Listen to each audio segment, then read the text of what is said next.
Hello दोस्तों, नमस्कार। मैं रंजीत श्रीवास्तव आप सभी का आइडियल इंस्टीट्यूट के यूट्यूब चैनल पर स्वागत करता हूं। कैसे हैं आप सभी लोग?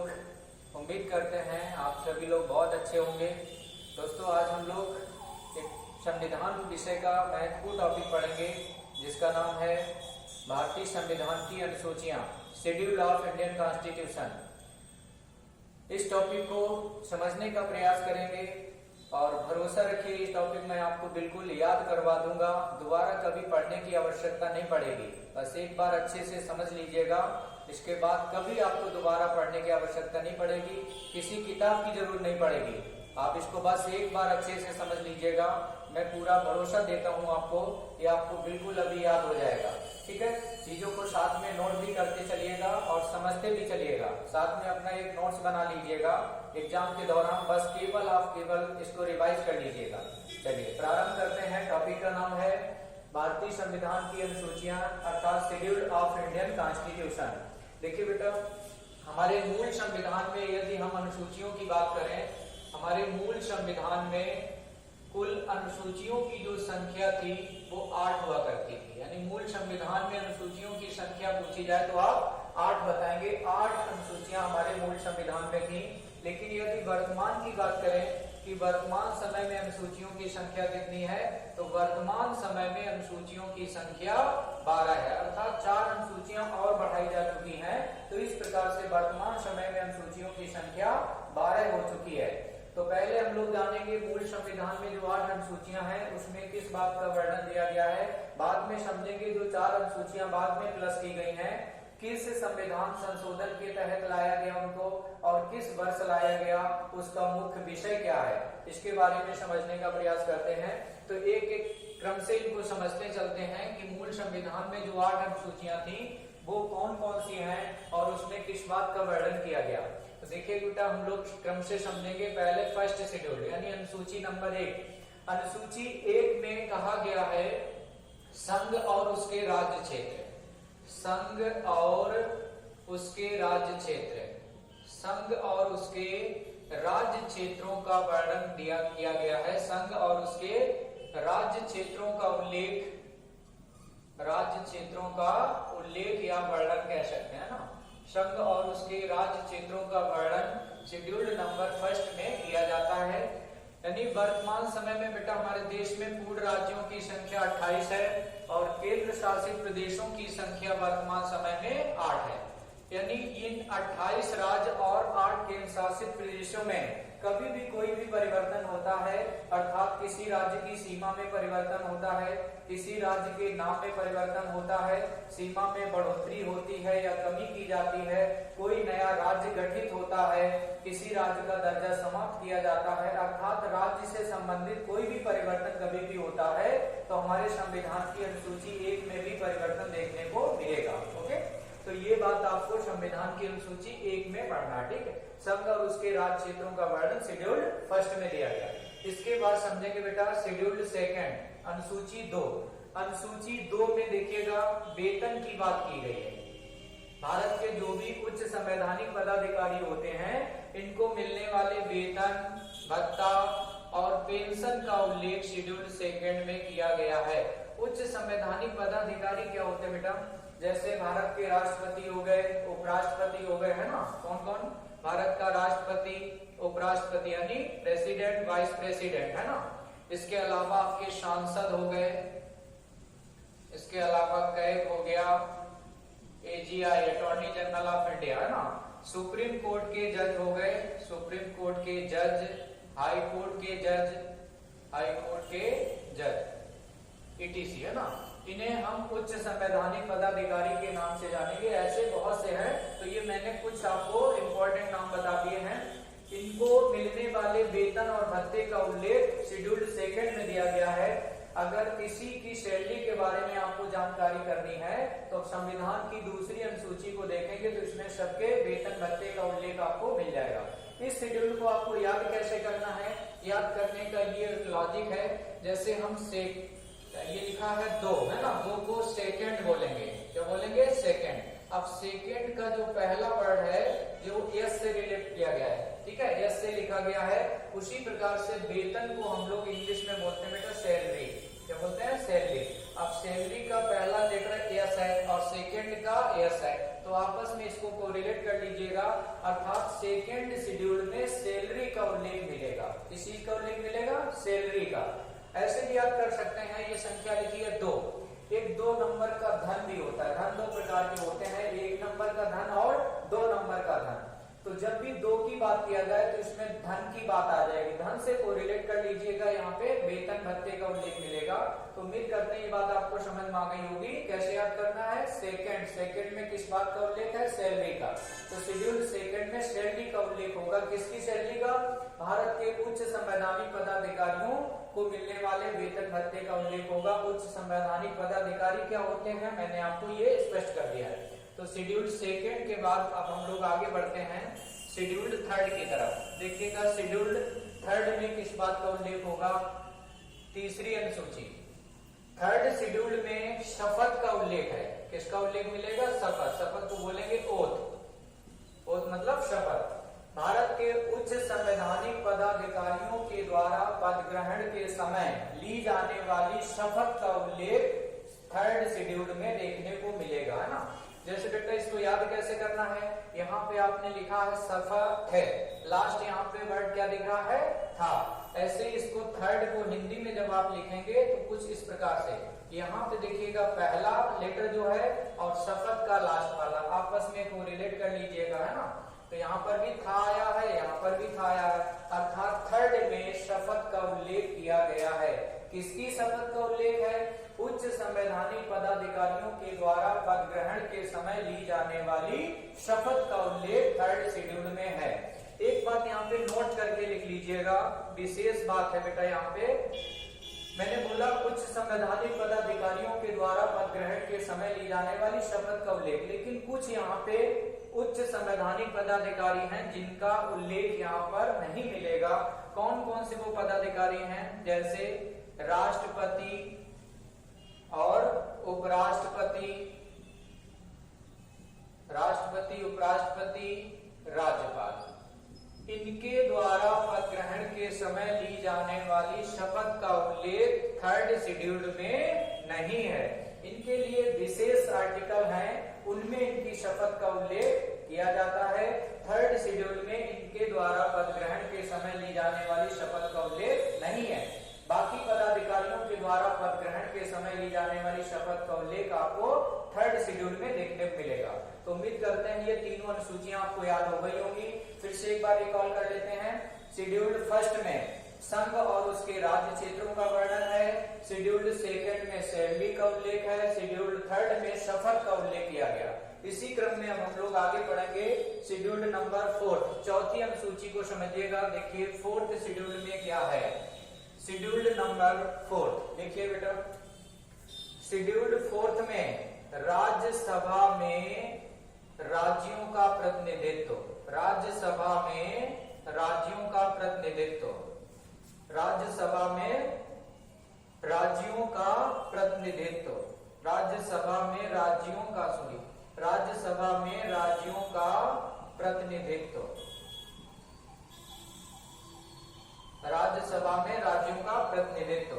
ठीक, इसको थोड़ा सा समझ लीजिएगा, इसका मतलब क्या है। जैसे हमारी संसद है, संसद के 2 सदन होते हैं।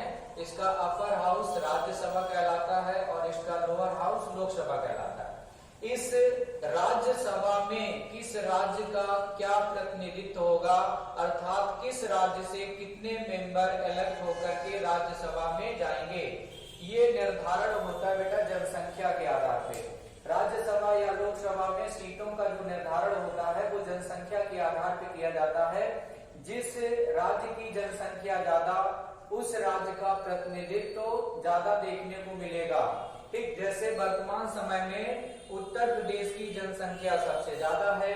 यही वजह है कि राज्यसभा में उत्तर प्रदेश का प्रतिनिधित्व सबसे ज्यादा है, अर्थात 31 मेंबर, है ना। 31 सदस्य राज्यसभा में उत्तर प्रदेश से चुन करके पहुंचते हैं। इतने मेंबर और किसी राज्य को नहीं मिलेंगे जितने की उत्तर प्रदेश के हैं। तो उत्तर प्रदेश का प्रतिनिधित्व सबसे ज्यादा देखने को मिलेगा 31, बाकी सभी का कम मिलेगा। इसी क्रम में जो केंद्र शासित प्रदेश है, मैंने अभी आपको बताया कि भारत में पूर्ण राज्यों की संख्या 28 है और केंद्र शासित प्रदेशों की संख्या 8 है। ठीक, तो ये जो 28 राज्य हैं, इनमें सबका प्रतिनिधित्व राज्यसभा में देखने को मिलेगा।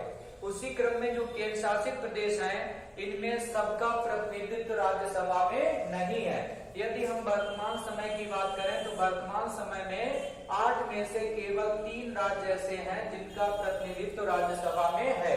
वो 3 राज्य याद रखिएगा, कौन कौन से 3 राज्य हैं, जिसमें एक राज्य है आपका दिल्ली। कौन सा राज्य बेटा? दिल्ली। एक राज्य हो गया यहाँ पे पुडुचेरी, पुडुचेरी।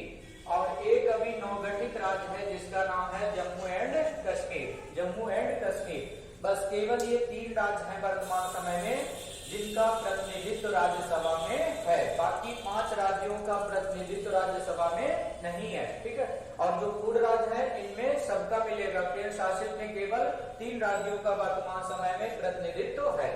तो उम्मीद करते हैं चौथी अनुसूची आपको अच्छे से क्लियर हो गई होगी। आपसे पूछा जाए चौथी अनुसूची में किस बात का वर्णन है, तो आप बताएंगे राज्यसभा में राज्य और केंद्र शासित प्रदेशों का प्रतिनिधित्व की बात अनुसूची 4 में की गई है।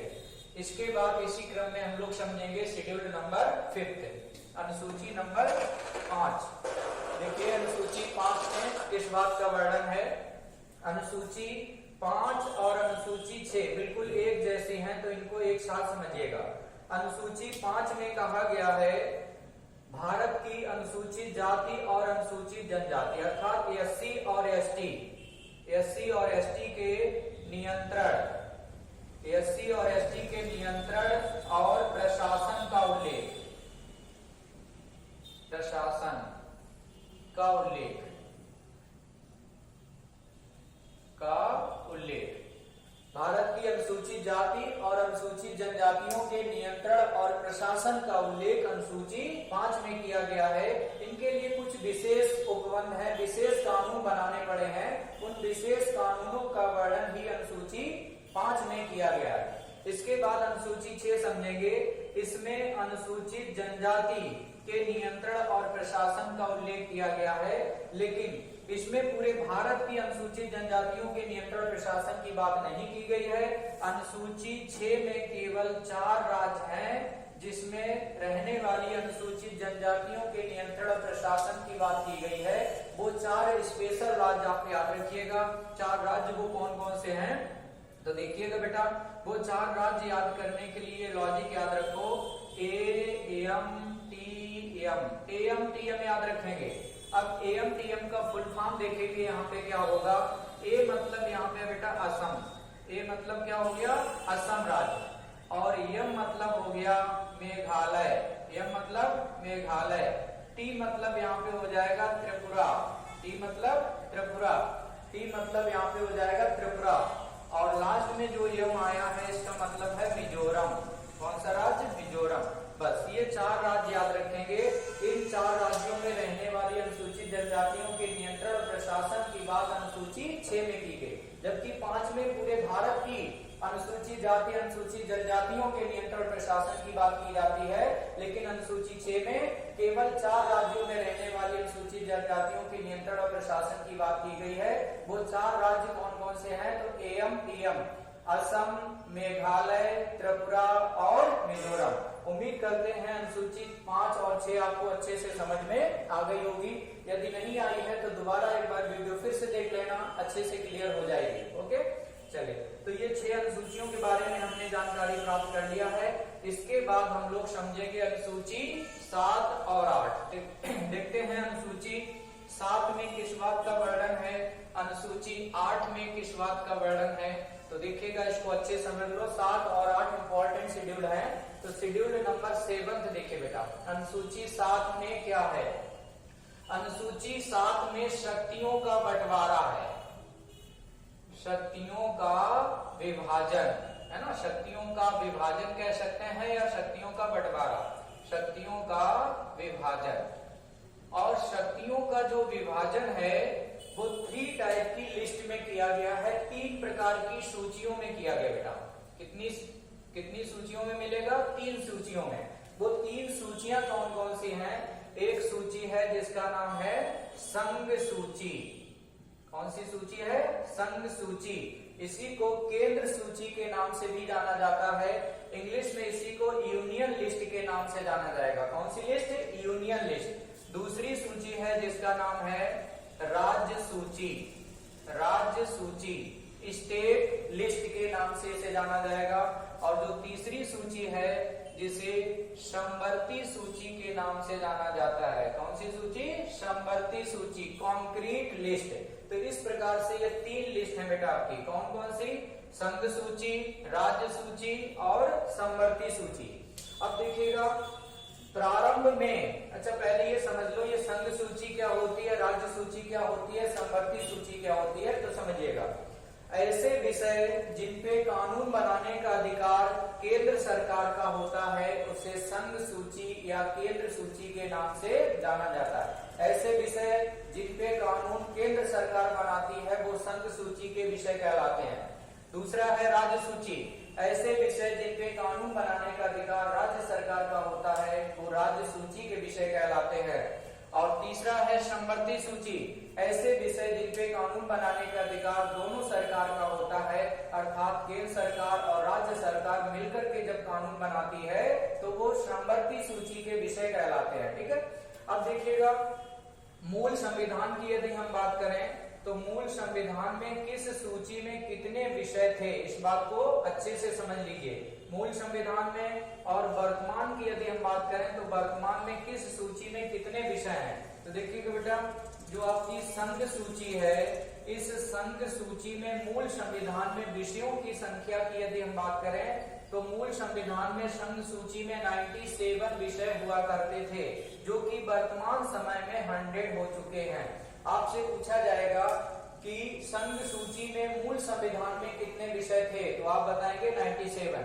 वर्तमान समय में संघ सूची में कितने विषय हैं, तो याद रखिएगा 100 हो चुके हैं। इसी क्रम में राज्य सूची की यदि हम बात करें कि राज्य सूची में मूल संविधान में कितने विषय थे, तो मूल संविधान में राज्य सूची में 67 यानी 66 विषय हुआ करते थे, जो कि वर्तमान समय में घट के 61 रह गए हैं। 61 विषय हैं राज्य सूची के अंतर्गत। और तीसरी सूची मैंने बताई है समवर्ती सूची। समवर्ती सूची में मूल संविधान में विषयों की संख्या बेटा थी 47 और वर्तमान समय में यहाँ पे विषयों की संख्या हो गई है 52 अर्थात 52। ये इंपॉर्टेंट पॉइंट है, इसको अच्छे से समझ लीजिएगा। आपसे पूछा जाएगा मूल संविधान में किस सूची में कितने विषय थे और वर्तमान समय में किस सूची में कितने विषय हैं, तो ये आपके सामने मैंने सब चीज लिख दिया है। ठीक है। संघ सूची में 97, राज्य सूची में 66, समवर्ती सूची में 47। वर्तमान में कितने हो चुके हैं? 100, 61 और 52। तो उम्मीद करते हैं ये आपको 7वीं अनुसूची क्लियर हो गई होगी। ठीक। शक्तियों का विभाजन है, शक्तियों का विभाजन 3 सूचियों में है। 3 सूचियां कौन कौन सी है? संघ सूची, राज्य सूची और समवर्ती सूची। चलिए इसी क्रम में आगे बढ़ते हैं और अगली शेड्यूल के बारे में जानकारी प्राप्त करेंगे। तो अगली शेड्यूल होगी आपकी शेड्यूल 8वीं अनुसूची। तो देखिएगा 8वीं अनुसूची में किस बात का वर्णन है। 8वीं अनुसूची में भारत की राजभाषाओं का उल्लेख है। भारत की राजभाषाओं का उल्लेख, राजभाषाओं का उल्लेख, राजभाषाओं का उल्लेख। अब यहाँ पे देखिएगा भारत में मूल संविधान में 8वीं अनुसूची में राजभाषाओं का वर्णन किया गया था और मूल संविधान में राजभाषाओं की जो संख्या थी वो 14 थी। आपसे पूछा जाए कि राजभाषाओं का उल्लेख किस अनुसूची में है, तो 8वीं अनुसूची में है। मूल संविधान में 8वीं अनुसूची में राजभाषाओं की संख्या कितनी थी, तो मूल संविधान में राजभाषाओं की जो संख्या है वो 14 हुआ करती थी। बाद में कुछ राजभाषाओं को और राजभाषा का दर्जा मिल जाता है। इस प्रकार से यदि हम वर्तमान की बात करें तो वर्तमान समय में राजभाषाओं की संख्या 22 हो चुकी है। ये मूल संविधान में थी। मूल संविधान में कितनी राजभाषाएं थी? 14। वर्तमान समय में कितनी है? 22। ठीक। अब हम ये देखते हैं कि 14 के बाद कौन कौन सी राजभाषाएं जोड़ी गई और उनके लिए कौन सा संविधान संशोधन होता है, किस वर्ष होता है और वो भाषाएं कौन सी थी, ये इंपॉर्टेंट फैक्ट होगा। ठीक है, तो देखिएगा बेटा, यहाँ पे एक भाषा है 15वीं भाषा कौन सी भाषा आएगी, इसके बाद एक यहाँ पे केवल आएगी 15वीं भाषा, बाद में आपको 16वीं, 17वीं और 18वीं यानी 3 राजभाषाएं एक साथ देखने को मिलेंगी। इसके बाद 19, 20, 21, 22 ये 4 भाषाएं आपको एक साथ देखने को मिलेंगी। जो 15वीं भाषा है, 15वीं भाषा आती है बेटा सिंधी। कौन सी भाषा? सिंधी।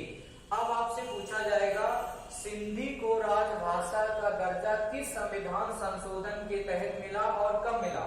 तो इसके लिए जो अमेंडमेंट होता है वो 21वां यानी 21वां संविधान संशोधन 1967 में होता है। 21वें संविधान संशोधन के तहत यानी 1967 में सिंधी को भारत की 15वीं राजभाषा का दर्जा प्राप्त हो जाता है। 14 तो आपके मूल संविधान में थी। आपसे पूछी जाए 15वीं राजभाषा कौन सी आई, तो 15वीं राजभाषा सिंधी आती। किस संविधान संशोधन के तहत? 21वें संविधान संशोधन के तहत। किस वर्ष? 1967 में। ठीक है, तो ये बात आपको क्लियर हो गई होगी। इसके बाद देखेंगे 3 भाषाएं यहाँ पे एक साथ आएंगी। वो 3 भाषाएं कौन कौन सी हैं? तो देखिए, इन 3 भाषाओं को याद करने का एक ट्रिक है। वो ट्रिक कैसे याद करना है? एक शब्द याद रखेंगे, नमक। इस नमक से तीनों भाषाओं के नाम आसानी से आप याद कर सकते हैं। ना से याद करेंगे नेपाली, ना से कौन सी याद करना? नेपाली। और माँ से याद रखेंगे बेटा मणिपुरी, माँ से कौन सी याद रखनी है? मणिपुरी। और का से याद करेंगे कोंकणी, का से कौन सी याद करना है? कोंकणी। इसमें एक चीज याद रखिएगा, मणिपुरी में एक लेटर है ड़ा और कोंकणी में ड़ा, तो आपस में इनको कोरिलेट करना कि यहाँ पे ऐसी 2 भाषाएं हैं, ऐसे वो नाम है जिसमें ये सिमिलरिटी देखने को मिलेगी। जैसे कन्नड़ आप बोल सकते थे का से, तो कन्नड़ यहाँ पे नहीं है, यहाँ पे कोंकणी होगा, है ना। तो ये ड़ा वाला सिमिलरिटी आप सब याद रखिएगा कि दोनों भाषाएं जो है उसमें कुछ ना कुछ सिमिलरिटी नजर आएगी। तो मणिपुरी और कोंकणी, है ना। इस नमक नामक ट्रिक से आप ये तीनों भाषाएं याद कर लो, नेपाली, मणिपुरी, कोंकणी। ठीक, ये 3 भाषाएं आपकी जोड़ी गई थी। कब जोड़ी गई? किस संविधान संशोधन के तहत? इसके लिए 71वां अमेंडमेंट होता है जो कि 1992 में होता है। 1992 में 71वां संविधान संशोधन होता है जिसके तहत 3 राजभाषाओं को राजभाषा का दर्जा दे दिया गया था, नेपाली, मणिपुरी और कोंकणी। तो ये 3 भाषाएं एक साथ हमारे संविधान की 8वीं अनुसूची में शामिल कर ली गई। इसके बाद देखेंगे ये 4 भाषा